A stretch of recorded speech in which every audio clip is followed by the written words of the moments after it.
지금 일본 요리 업계가 발칵 뒤집혔습니다. 일본 전통 요리가 세계 최고라고 믿었던 한 소년의 충격적인 발언 때문인데요. 그는 한국을 단순한 음식 문화의 변방으로 여겼지만 한국을 방문한 후 모든 생각이 뒤바뀌었습니다. 이로 인해 일본 요리계에서도 논란이 커지고 있는데요. 과연 그가 한국에서 경험한 충격적인 진실은 무엇이었을까요? 그 이야기를 지금부터 함께 들어보겠습니다. 도쿄의 유명 요리학교에 다니는 17살 소년 렌지. 그는 일본 요리가 세계 최고라고 믿으며 자랐어요. 그의 아버지는 일본 전통 요리 명장이었고 렌지는 한식이 일본 요리를 따라 한 것뿐이라고 생각했죠. 하지만 그의 어머니는 가끔 한식을 만들며 조용히 미소 짓곤 했어요. 렌지가 한식에 관심이 없었던 이유는 단순했습니다. 그의 성장 과정 속에서 한식은 언제나 부차적인 존재였어요. 집에서는 아버지가 만든 일본 전통 요리가 늘 식탁을 차지했고 한국 음식은 양념이 강하고 자극적일 뿐이라는 인식이 박혀 있었죠. 또한 일본 내 미디어와 학교에서는 한식보다는 자국 요리를 더 우월한 것으로 가르쳤어요. 특히 아버지는 한식을 깎아내리며 우리 일본 요리는 섬세한 맛을 강조하는데 한국 요리는 그저 강한 양념 맛뿐이다. 깊이가 없다. 라는 말을 자주 했어요. 어릴 적부터 이러한 말을 듣고 자란 렌지는 자연스럽게 한식을 무시하게 되었죠. 그러던 어느 날 학교에서 충격적인 발표가 있었습니다. 수학여행지가 한국으로 결정된 거예요. 교실이 술렁였어요. 렌지는 한숨을 쉬며 중얼거렸어요. 한국 음식? 뭐 고추장 잔뜩 바른 음식뿐 아니야? 친구들은 한국의 다양한 길거리 음식과 유명한 맛집을 기대하며 설렘을 감추지 못했어요. 하지만 렌지는 관심조차 없었죠. 집에 돌아와 아버지께 한국 여행 소식을 전했을 때 아버지는 미간을 찌푸리며 말했어요. 한식은 일본 요리보다 수준이 떨어진다. 굳이 배울 필요가 없지. 그러나 의외로 반대하지는 않으셨어요. 그날 밤 어머니는 조용히 렌지의 방으로 들어와 한 장의 종이를 건넸어요.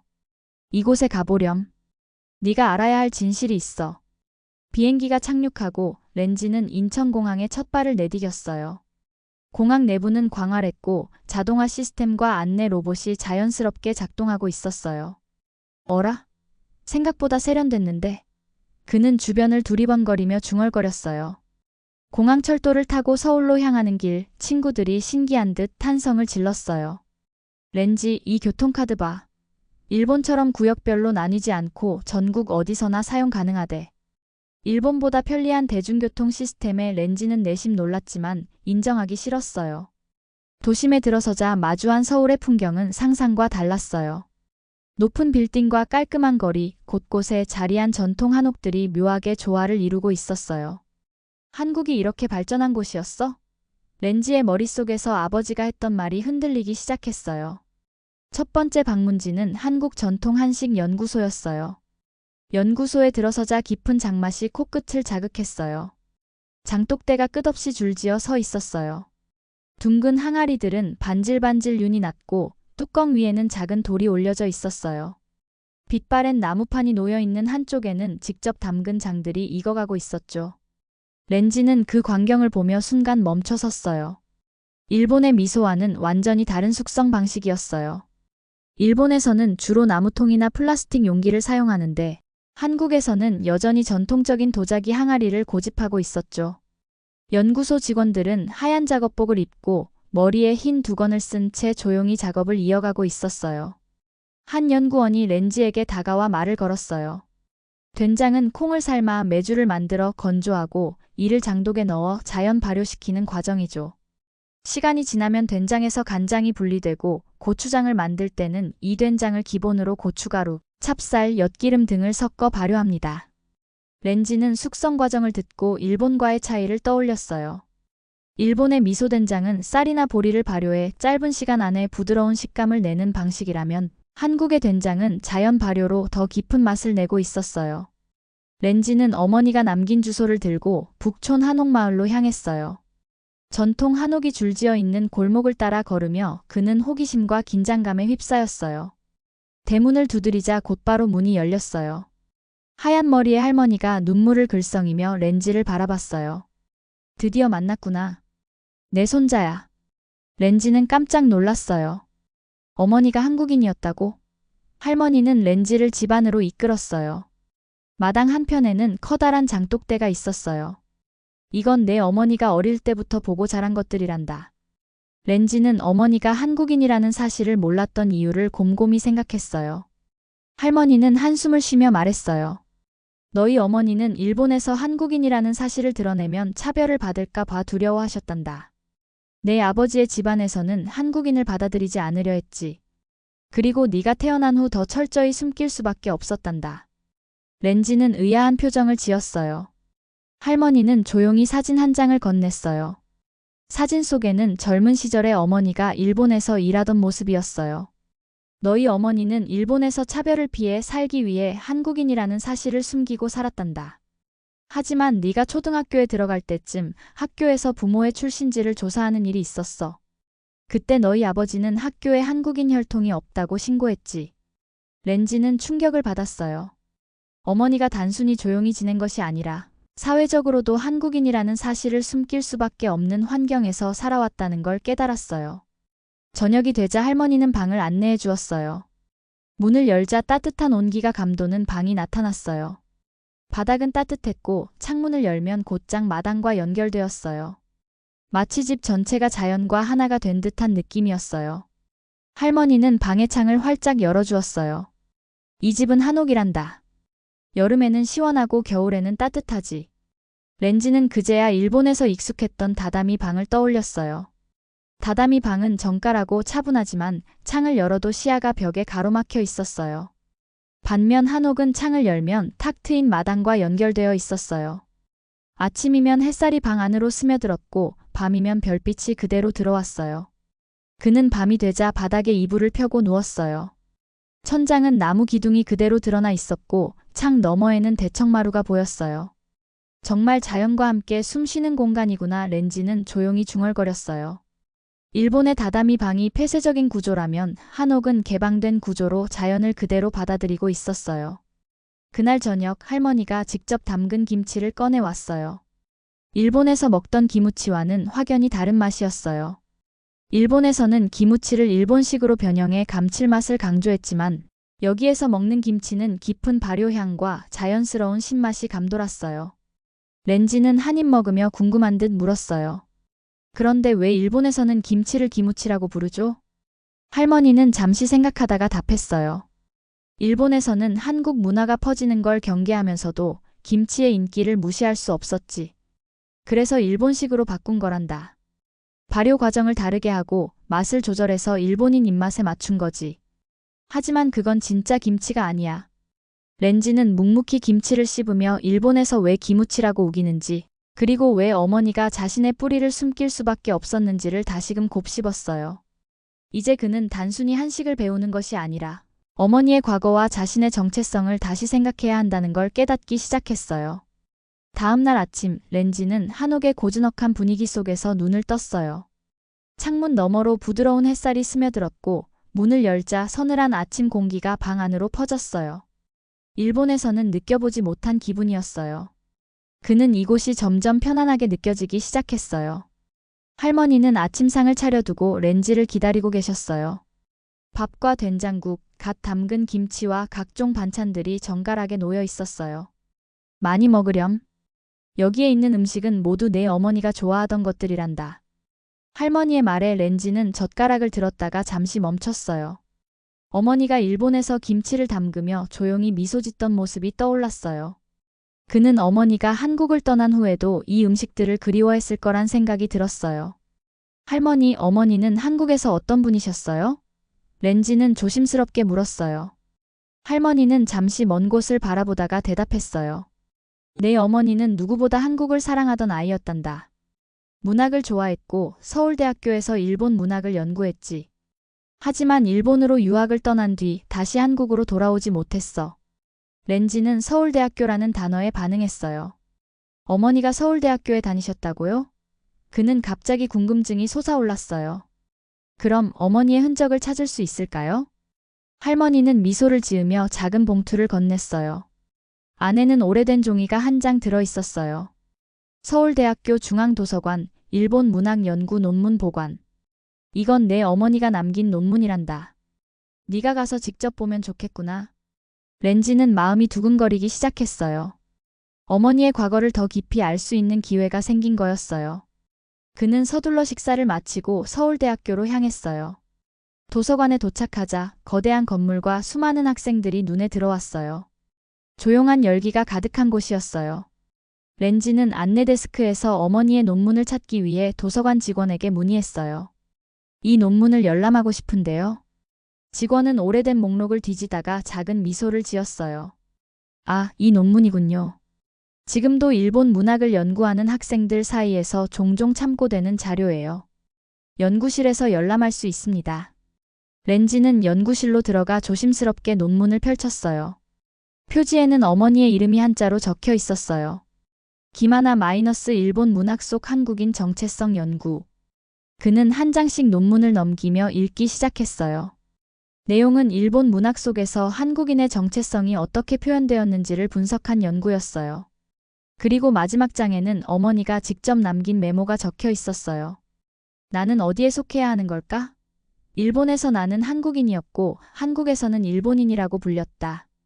하지만 나는 그저 나 자신이고 싶다. 렌지는 한동안 그 문장을 바라봤어요. 어머니는 평생 일본에서도 한국에서도 온전히 받아들여지지 못했던 거였어요. 그는 갑자기 깊은 슬픔이 밀려오는 걸 느꼈어요. 그는 논문을 덮으며 다짐했어요. 나는 어머니처럼 살지 않을 거야.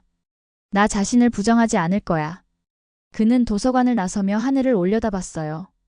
서울의 하늘은 높고 푸르렀어요. 그는 이제 더 이상 혼란스러운 감정에만 휩싸여 있지 않았어요. 무엇을 해야 할지 조금씩 깨달아가고 있었어요. 렌지는 어머니의 논문을 읽고 나서 많은 생각에 잠겼어요. 도서관을 나서는 그의 머릿속에는 정체성이라는 단어가 계속 맴돌았어요. 나는 일본인인가? 한국인인가? 아니, 그보다 나는 누구인가?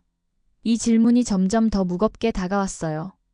그는 길을 걸으며 우연히 작은 식당 앞에서 걸음을 멈췄어요. 유리창 너머로 한 남성이 반죽을 치대는 모습이 보였어요. 그곳은 전통 한식 연구소에서 운영하는 작은 한식당이었어요. 문을 열고 들어가자 고소한 된장찌개의 향이 코를 찔렀어요. 어서 오세요. 그를 맞이한 사람은 중년의 요리사였어요. 혼자 왔어요? 자리에 앉으세요.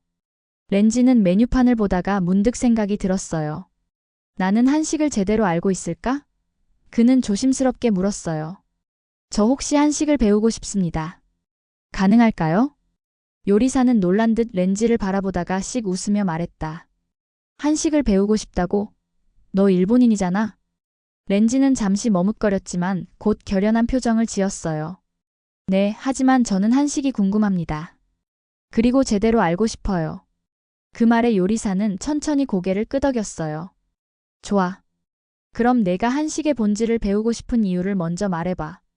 렌지는 깊이 숨을 들이마신 뒤 천천히 대답했어요. 음식은 단순한 조리가 아니잖아요. 그 안에는 문화와 정체성이 담겨 있어요. 저는 한식을 배우면서 어머니가 살아온 한국을 더 이해하고 싶어요. 요리사는 그 말을 듣고 잠시 생각에 잠겼어요. 좋아. 그럼 김치를 직접 담가보자. 렌지는 눈을 크게 떴어요. 김치요? 요리사는 고개를 끄덕이며 말했다. 김치는 단순한 반찬이 아니야. 한국인의 삶과 역사가 담긴 음식이지. 너도 알고 있겠지만 일본에서는 김치를 기무치라고 바꿔서 부르고 있지. 하지만 진짜 김치는 한국의 발효 음식 문화와 깊이 연결되어 있어. 그는 렌지를 작은 부엌으로 데리고 가서 직접 배추를 절이는 과정부터 하나씩 가르쳐주기 시작했어요. 손으로 배추를 버무리며 렌지는 자연스럽게 물었어요. 일본에서는 김치를 달게 만들고 감칠맛을 강조해요. 그런데 한국 김치는 숙성과 발효가 더 깊은 것 같아요. 요리사는 고개를 끄덕이며 말했다. 맞아. 일본의 기무치는 단기간에 숙성해서 감칠맛을 더하는 방식이고 한국의 김치는 오랜 시간 동안 자연 발효를 거쳐 깊은 맛을 내는 방식이야. 한국 음식은 자연의 시간과 조화를 이루는 게 중요해. 렌지는 손으로 버무린 김치의 향을 맡으며 생각했어요. 음식에도 이런 철학이 담겨 있다니 그는 한식이 단순한 요리가 아니라 한국의 삶과 문화, 그 자체라는 것을 서서히 깨닫기 시작했어요. 이날 이후로 렌지는 매일 아침 연구소를 찾아가 요리를 배우기 시작했어요. 된장찌개, 불고기, 잡채, 나물 반찬까지. 요리를 배울수록 그는 한식이 단순한 음식이 아니라 한국인의 삶과 철학을 담은 그릇이라는 걸 실감하게 되었어요. 렌지는 주방에서 직접 손으로 반죽을 치대며 스스로에게 질문했어요. 나는 일본에서도 한국에서도 완전히 받아들여지지 않는 존재지만 적어도 이곳에서 나는 나 자신으로 존재할 수 있는 걸까? 요리를 배우면서 렌지는 한국과 일본의 문화적 차이를 직접 체험했고 그의 정체성에 대한 고민은 더욱 깊어졌어요. 렌지가 한국에서 한식을 배우며 깊은 감명을 받고 있을 때 일본에 있는 아버지는 점점 불편한 기색을 드러내기 시작했어요. 렌지가 한국에서 보낸 시간이 길어지면서 아버지는 자꾸만 전화를 걸어왔어요. 렌지는 뜨거운 국물을 한 숟가락 뜨려다 말고 휴대폰을 집어들었어요. 화면에는 아버지의 이름이 떠 있었어요.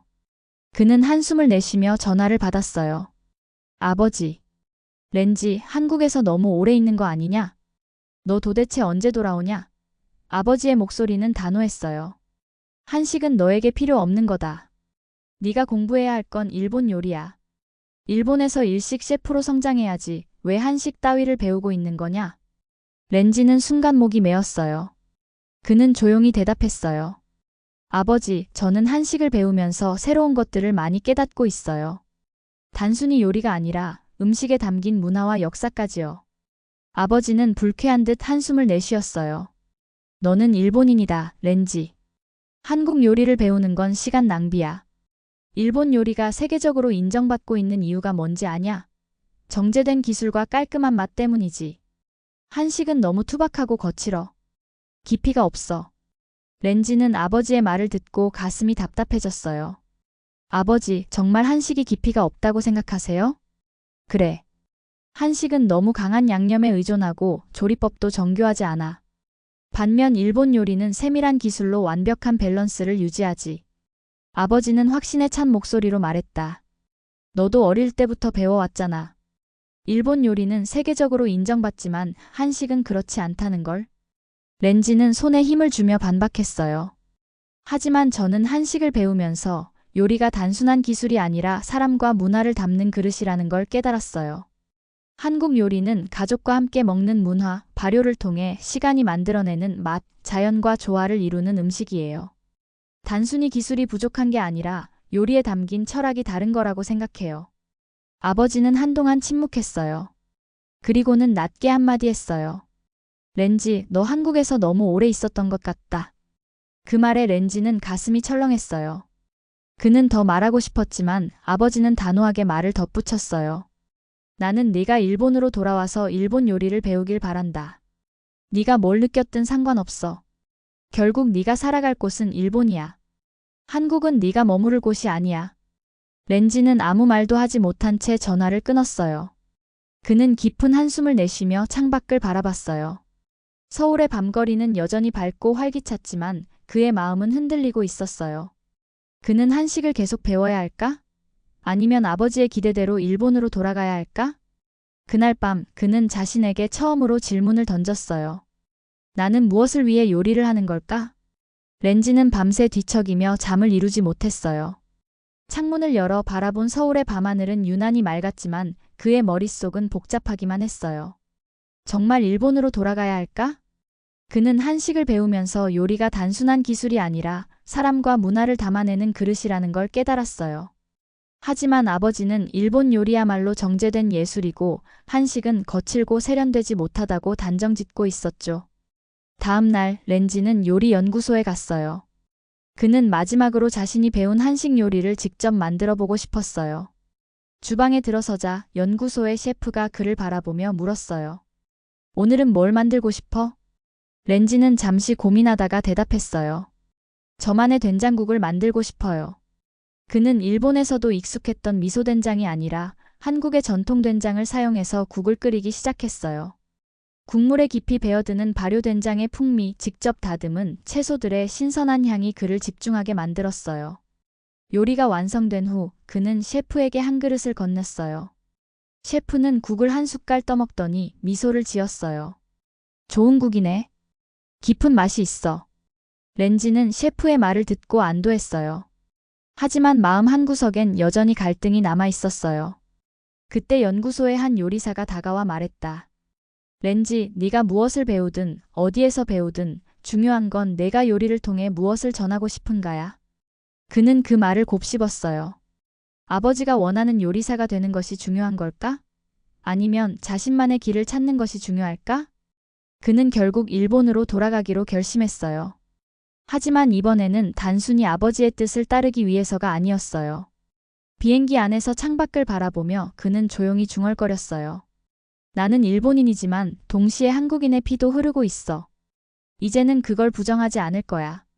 렌지는 일본으로 돌아가 한식과 일식을 함께 연구하며 두 문화를 잇는 요리를 만들기로 결심했어요. 그는 단순히 요리를 배우는 것이 아니라 자신의 정체성과 철학을 담은 새로운 요리를 만들어 가기로 했어요. 이제 그의 새로운 도전이 시작되는 순간이었어요. 오늘의 이야기는 여기까지입니다. 렌지는 단순히 한식을 배우러 한국에 온 것이 아니라 자신의 뿌리를 찾고 요리를 통해 새로운 정체성을 확립하는 과정을 겪었어요. 오늘의 이야기가 재미있으셨다면 구독으로 응원해주세요. 저에게 큰 힘이 됩니다. 그럼 다음 이야기에서 다시 만나요. 긴 시간 시청해주셔서 감사합니다.